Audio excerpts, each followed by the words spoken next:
तो hello friends, कैसे हैं आप सब की दुआओं से हम बिल्कुल ठीक हैं। और आप उम्मीद करते हैं कि आप लोग भी बेहतरीन होंगे।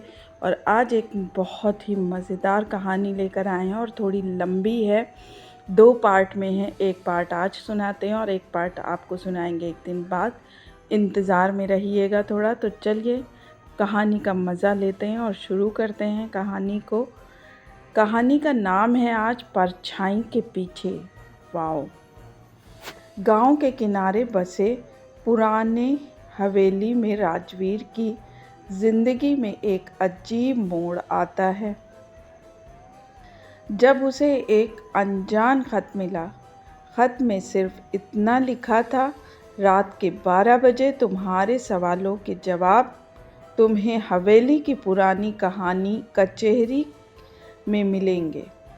राजवीर को कुछ समझ नहीं आया, मगर उसे लगा जैसे इस खत का कुछ संबंध उसकी बीती जिंदगी से था। उसके पिता ने हमेशा हवेली के कुछ हिस्सों के बारे में उसे चेतावनी दी थी, लेकिन राजवीर ने कभी उस पर ध्यान नहीं दिया था। रात 12 बजे हवेली के उस सुनसान हिस्से में जाते समय उसे हवा की सनसनाहट, पुरानी दीवारों की खड़खड़ाहट और उसके कदमों की आहट सब कुछ असामान्य लग रहा था।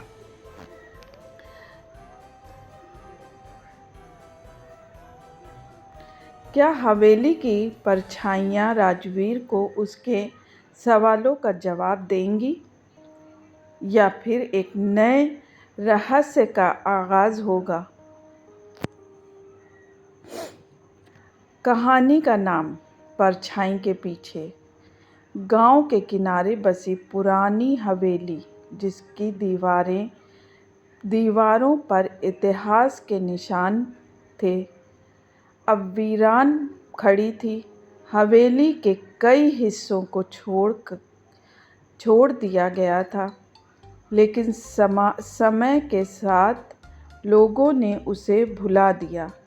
लेकिन राजवीर के लिए ये हवेली सिर्फ एक पुरानी इमारत नहीं थी, बल्कि एक रहस्य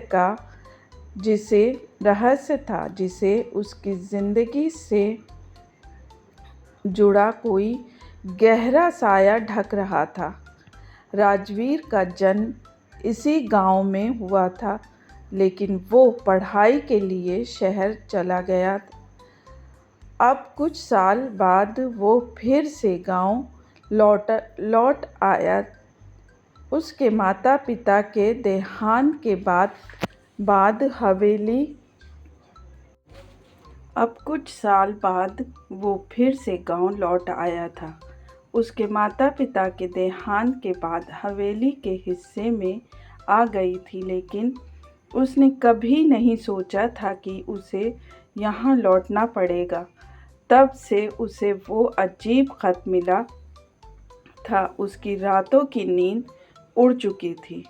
रात के 12 बजे हवेली की पुरानी कचहरी में आओ, खत में लिखा था। राजवीर ने अपने दोस्त करण को इस बारे में बताया।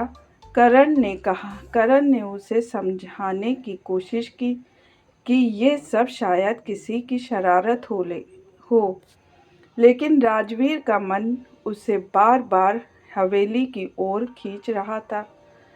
वो तय कर चुका था कि वो जाएगा। आखिर उस खत के पीछे कौन हो सकता है? रात 12 बजे का समय हो चुका था। हवेली के वो तय कर चुका था कि वो जाएगा।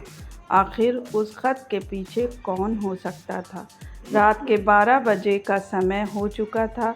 हवेली के बाहर ठंडी हवा चल रही थी और आसमान में चांद आधे बादलों में छिपा हुआ था।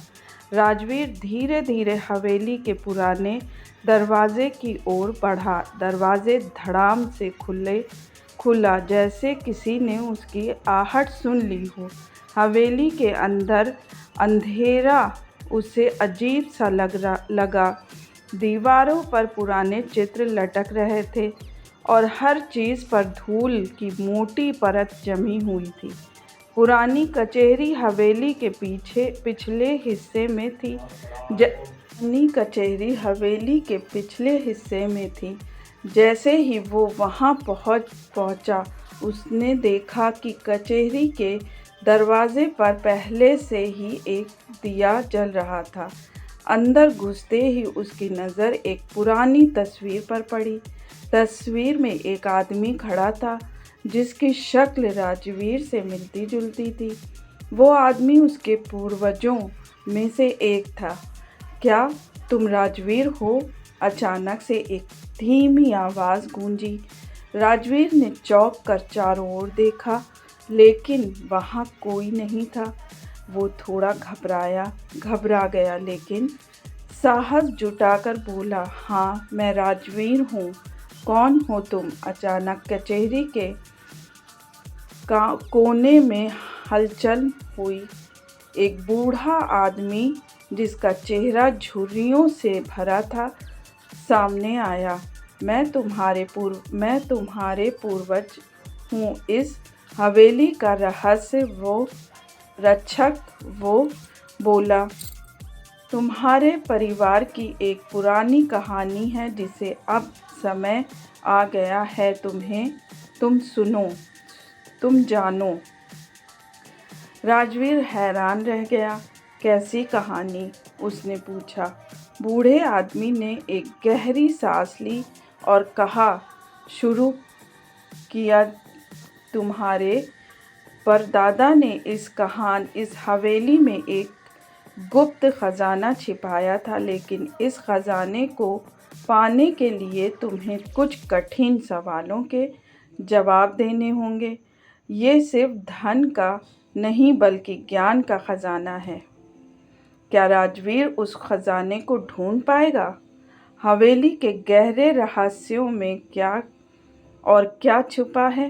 कहानी में आगे और भी रहस्यमय मोड़ आएंगे। परछाई के पीछे भाग 2।